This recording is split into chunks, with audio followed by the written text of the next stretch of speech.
Kia ora, hello, this is Kitty Doyle and this is Ordinary Life on Coast Access Radio, and this week I am joined by the lovely Emma Keriakou. Hello. How are you doing, Emma? Not bad. We just thought we would get together and talk about the fun stuff that is living with a chronic illness. Yay! Yay! This programme is kindly brought to us by Cover Yours Insurance Limited. From quote to claim, we're in your corner, coveryours.co.nz. And I'm not a doctor or a health professional, however, I have lived with Parkinson's for 8 years. And Emma, I think you've beaten me a bit on that one. Oh, my number. I can't do maths, but I've had it a little bit longer. I don't know. Had it a while, eh? A while, yeah. Yeah. And we thought that we would get together because we recently both watched the Michael J. Fox movie, Still, didn't we? Yeah, Still, which he's not. And for people that don't know who Michael J. Fox is, do you want to tell everybody who he is? If you don't know who Michael J. Fox is, you probably weren't alive in the 1980s. Probably lived under a rock. He's a movie star / very awesome advocate for Parkinson's. Well, not advocate for Parkinson's disease, but does a lot of stuff for Parkinson's disease. Yeah, well, for the eradication of Parkinson's disease. Whereas it says here until Parkinson's isn't, which I quite like. And if you don't know who Michael J. Fox is, and you don't know what Still is, here's a little edit of the film trailer. The story of me. Take 2. 3, 2, here we go. Ready and action. Wait a minute, Doc. Are you telling me that you built a time machine out of a DeLorean? What did it mean to be still? I wouldn't know I was ever still. That's him. That's our star. I want this job. I can do it. Whatever the exception is, I can fix it. I can be older. I can be taller. I can be anything. The popularity of Michael J. Fox is a phenomenon. Here is Michael J. Fox. What is the secret of your success? And the winner is Michael J. Fox. I don't believe this. This is great. I feel 4 feet tall. I get it. I was big. I was bigger than bubblegum. I woke up and I noticed my pinky. Auto-animated. Parkinson's disease. I told Tracy the news. In sickness and in health, I remember her whispering. Sad sack story is Michael J. Fox gets this debilitating disease and it crushes him. Yeah, that's boring. So he got Parkinson's and he was really young, eh? Yeah, it's covered in the movie, and I think it was 29, which I relate to because his first symptom was a shaky finger. Yeah. When he was 29. I think I was about 29, maybe 30, but sort of around that age group, and I just had my first baby. Wow. How did you cope when you found, how? Well, I didn't find out it was Parkinson's for years later. I was 40 when I was diagnosed with that, but at first they thought it was anxiety. Yeah. And then dystonia, so it took a while, but when it first started happening, I was basically started to limp, and I really didn't know what was going on. So what's dystonia for people that don't know? Dystonia is it's like a disease, a thing that you can get where some people have it in one part of their body, so like a foot or hand. It's when the muscles in that area kind of contract uncontrollably. So like mine was feet and my foot, and I just had like toes like a claw sort of thing. Yeah, I sometimes get that. It's when you get up in the morning and your toes kind of scrunch up. Yeah. And it's really painful as well, isn't it? Yeah, and so we noticed everyone in the family sort of started saying, "Why are you walking like that?" And I wasn't aware of it until they said. But when they said, I went, "Oh yeah, I am limping around. Why is that?" So that was kind of my first sign. But yeah, it was quite young. Yeah, I just looked it up while you were talking. And Michael J. Fox was diagnosed in 1991 at age 29. Yeah. That's pretty grim, isn't it? Yeah, it is. It's not the youngest. The youngest ones I've heard of are kid age group, like 7, 8, 9 sort of thing, 11. Mm. Yeah. And it says here, it's darkly funny when somebody asks Fox where he thinks he'll be in 20 years. His brow furrows, and it takes a few seconds. I'll either be dead or a pickle, he says. The kind of spontaneous, out there joke you have to be Michael J. Fox to make. Yeah, but what I liked about it, I mean, it was a while ago that I watched it now, and I watched it and I both cried and laughed all the way through it. I don't know about you. Yeah. I almost cried at parts, but it was kind of like I'm quite familiar with the story by now. But it's so funny. I love the humour. Yeah, it says it's what's striking about the film is how celebratory it is, and that it's about how amazing his life has been despite this. Yeah. Instead of, just like, oh, it's really, really miserable. Yeah, because I've seen a few kind of media outlets promoting this movie with kind of like the whole Michael J. Fox gets a really grim disease and it's really sad and feel sorry for him, which is not what I take away from actually watching it. Actually watching it gives me hope and happy, positive. Yeah, because you've got to find the positives, haven't you? I mean, it also says they didn't ask him if he's in pain. And he replied, I'm in intense pain.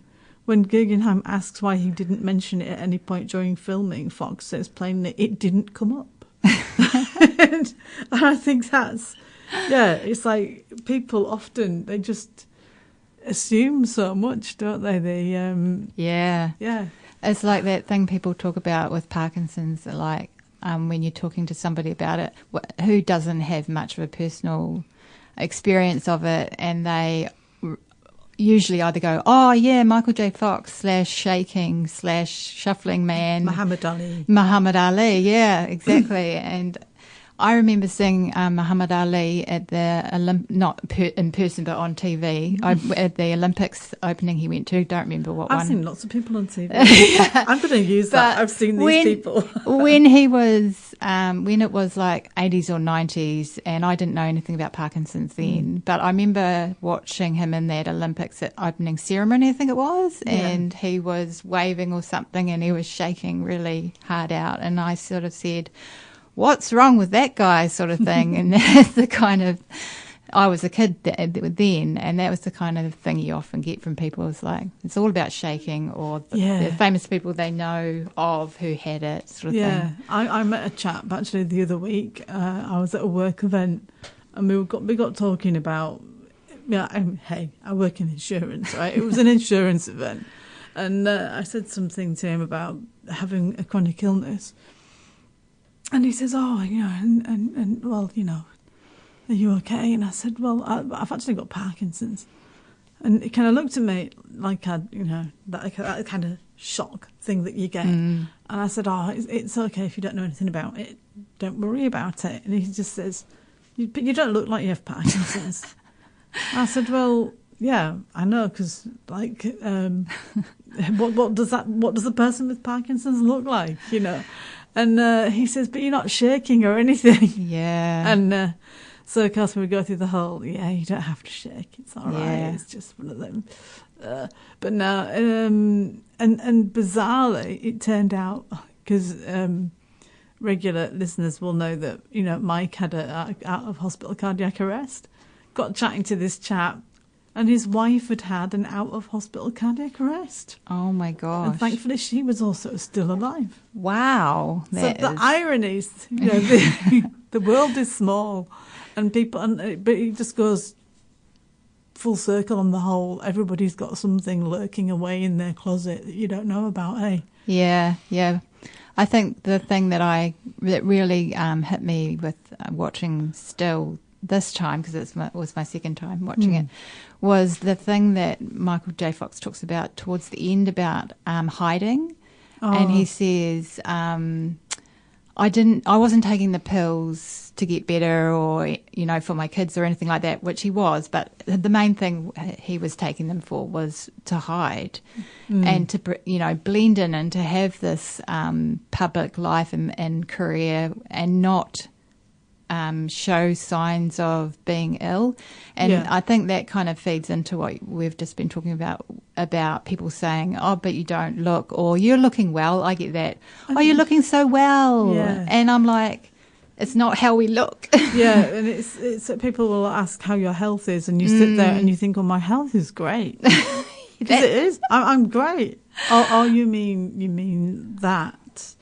But it's a ginormous question, isn't it? Yeah. How's your health? And I was thinking about when I was first diagnosed. I think going back to hiding, I was told that I should not tell anybody that I had this. I don't know if you had the same experience. No, I pretty much got no advice whatsoever. Fair enough. Well, it's better than my advice. I was told to go look on the internet, which was not really a great idea. I think the neurologist said to me, "Yes, it turns out you do have Parkinson's, and it's going to get a lot worse." Wow. That's about all he said. He didn't say it in those exact words. Sorry. He basically said, "This will affect you a lot more than it's affecting you now." I'm like, I get it. I just remember saying, "I don't know what that is." Oh, really? Yeah, because I didn't. I knew that I'd heard of this chap called Michael J. Fox, and I knew that it was something to do with twitching in a corner, which is why you can forgive people for thinking that when they say it. You kind of go, I've been there. I've had that thought. But I remember just sitting there and thinking, I think I actually said, "Isn't that like really bad?" Yeah. Because all I knew was it was pretty bad. And then he said something about it being incurable. Oh my God. Yeah. But that was quite grim. I think the reason I resonated so much with what Michael J. Fox said about hiding was that was me too. I spent years taking the drugs, and whenever I was out in public going out to work or going out to pick up my kids from school, I was terrified that I would have some public symptoms and people would see me and go, "What is wrong with that lady?" And it led to a great deal of anxiety for me and really negative mental health. And I think a lot of that's to do with just how ableist our society is, that we don't see disabled people as the same as us, or haven't done in the past. No. And I think getting over the need to hide has been really helpful for me personally. I was at a comedy event recently because, hey, do a bit of stand-up comedy if anybody is interested. And she's terrific. It's really funny. This lady was doing comedy before me. I was listening to it, and at one point she was talking about how she needed to take injections and do things. And then she said, and I ended up having to use a disabled toilet because I couldn't get into the toilets. And I can't remember the actual joke, but at some point she said, and that's when I realised for the first time that I'm a disabled person. And I was like, actually, yeah, it does come as a realisation, because you don't think of yourself as being disabled. You're just you getting on with your life. And then suddenly something happens and you think, oh, actually, yeah, I am disabled. I do get tired now. I do. There are certain things that I cannot do. Yeah. Which really annoys me. Yeah. Because I want to. The mind is willing, but the body kind of goes, I don't think so. Yeah. And like you're probably like me, fiercely. Well, I want to do stuff for myself. I don't want to have to ask for things to be brought to me, or I want to be able to do stuff myself. And it is quite a big realization. But I think, just getting over the hiding. It was, it's been really uplifting to be in public and have symptoms, and it to be fine, and for me to realize it's okay. But, it is quite a bit of a hurdle to get. Yeah, and it changes your opinion on people, because you'll see people in the street, and maybe you'll see... I remember seeing somebody struggling to walk, or they were walking with a weird gait. Yeah. And my children said... They were quite young at the time. And they went, "Oh, what's wrong with that person?" And I said, "Well, we don't know what's wrong with that person. There could be lots of things wrong with them. they're clearly struggling to walk, but good on them. They're up and they're going. Do you find yourself diagnosing people every time? Like, I'm constantly going, I reckon that person's got Parkinson's. Sometimes. I did I did go to a business event, and I met this chap, and he was having to drink up with a straw. Oh, yeah. And his arm was shaking really badly, and we got chatting, and then I realised he had this big badge that's pinned to his jacket, and it said, "Don't worry, it's just an essential tremor." I was going to say, because I knew a lady like that, and I said to her, "Have you got Parkinson's?" And she said, "No, it's essential tremor," because it's non-essential. Yeah, I was going to say, it's actually not actually that essential, is it? That's the worst. It does wonder, where do you get these terms from? I reckon. Because we had a bit of a chat about it, and obviously I ended up telling him that I had Parkinson's, and if anything, I've got another friend who's got essential tremor in the UK, and she is a bass guitarist, and she's had to stop playing the guitar and stop playing in the band that she's in, which is really, I was devastated when I found out, because at least with Parkinson's, it swings and roundabouts, isn't it? Essential tremor is terrible. Parkinson's is terrible. They're all terrible. But, I can take some pills and have a brief respite. Yeah. Well, I can at the moment. And I don't know how long that will continue. But, that's just a whole other show. Yeah. A whole new conversation. But, yeah, when I was watching still, I was like, in the days when he was doing Spin City and he had Parkinson's and was on Cinemet and he was hiding it, I looked at some of those clips and thought, gee, how did anyone not pick it? It was getting pretty visible. He was just getting good at it. Shot of him walking down the corridor and his hands in that typical bent, and Mike kind of poked me and went, "Ha, you do that." Yeah. I don't have that, but I have the dystonia, the dyskinesia that you can see him with as well, like the kind of writhing around. I was doing that at your wedding, actually, and I was sitting at the when we were having the food, and you're doing the speeches, and I was sitting there writhing around, and just as my brain said to me, "Hey, I think you've got dyskinesia. I can feel you moving around a lot," someone sitting next to me who also had Parkinson's said, "Oh, so you suffer from the dyskinesia too, Emma?" And I was like, "Yep, rocking and rolling." Yeah, I did feel a bit bad at the wedding, because there was like a little table of people who all had Parkinson's. And we were probably all. But I was, you're trying to find out who knows who.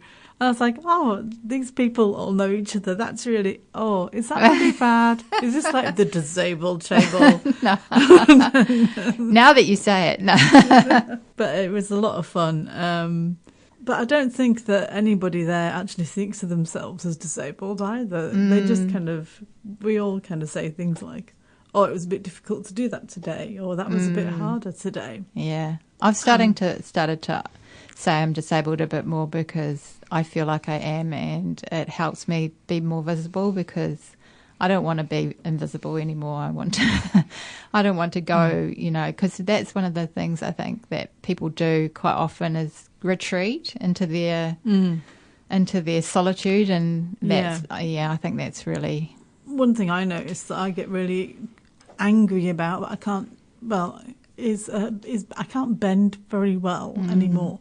And when I'm peak medication, I can, but I'll go to the supermarket and I'll try and bend over, and it's so hard to get stuff on the bottom shelf. But I make myself do it.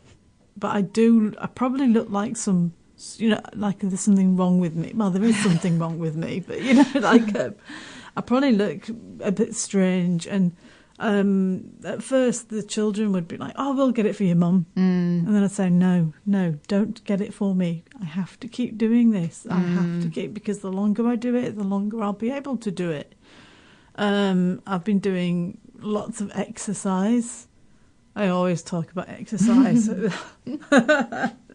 and how much I do not enjoy it. I really want to do the class that you do. Is it a video? It is a video.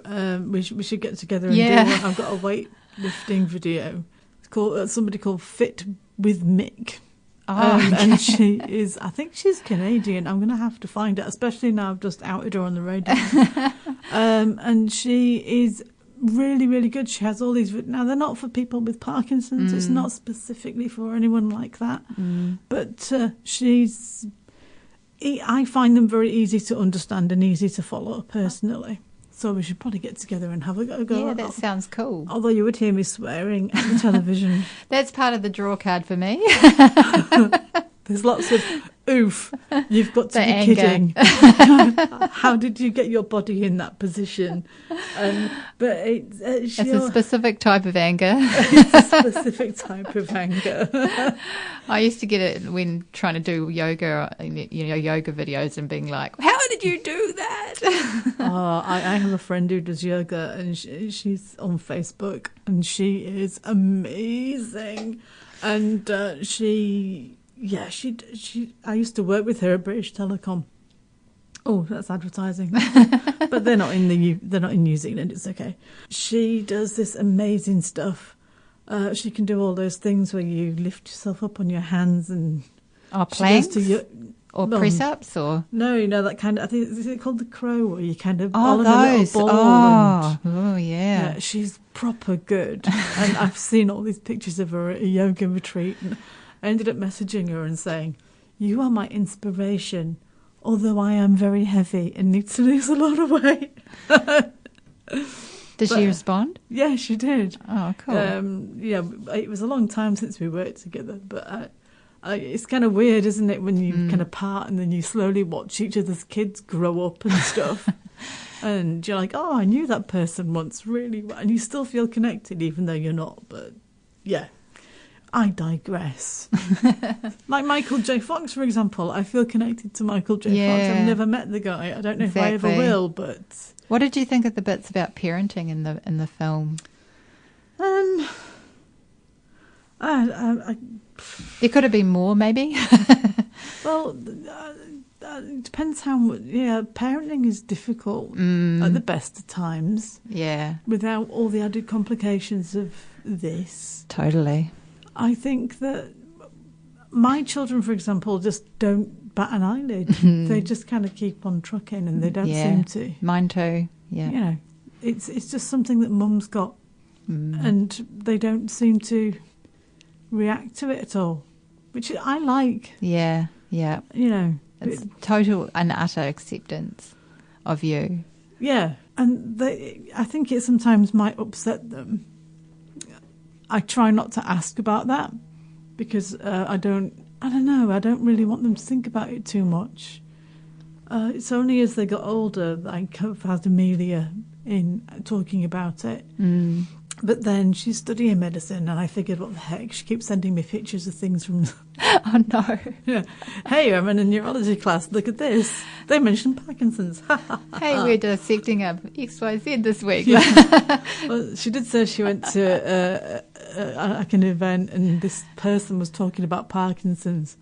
And she said, I think I knew more about it than they did, and they kept getting stuff wrong, but I didn't think it would be very polite to correct them. I would love to hear her correct and just, record that. It'd be quite funny, eh? So Michael J. Fox talked a lot about exercise as well, didn't he? And he does physiotherapy, I think. Yeah. And we've both done physiotherapy. Yeah. Yeah. We should probably do some more of that at some point. Yeah, I found it very helpful. How often do you work out? I try every morning. Some, like maybe the odd morning I miss it, but I don't I'm not doing like hugely long because I try and fit something in between breakfast and school drop off. Right, so how long would you work out for? 20 minutes. 20 minutes. Yeah. So I do 30 to 40 minutes. Yeah. I try and do a long thing on the weekend, maybe like a bike ride or something like that, just a little bit longer than 20 minutes. But I think my downfall is food. I eat way too much food. I'm trying to concentrate on portion size. Yeah, food is very difficult too. So we could do one on nutrition too. Yeah, we should do nutrition. So if you've got any ideas on what we should do for our next programme, please let us know. I might bring Emma back. That would be really good. And we can talk about nutrition. We can talk about exercise. we could get together and try and not shout at the television. Try and shout at the television and laugh about it. I think that is a plan. Sounds awesome. I'm in. Excellent. Well, thank you very much for coming and talking to me, Emma. My pleasure. And thank you all for listening. And if you've enjoyed this, you can also get me on my website, which is justme.nz. Thanks to Cover Yours Insurance and Coast Access Radio. We'll be back again in a fortnight. Until then, bye-bye.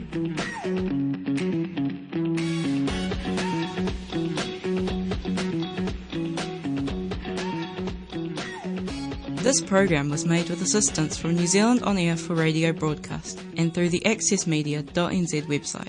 Thank you, New Zealand On Air.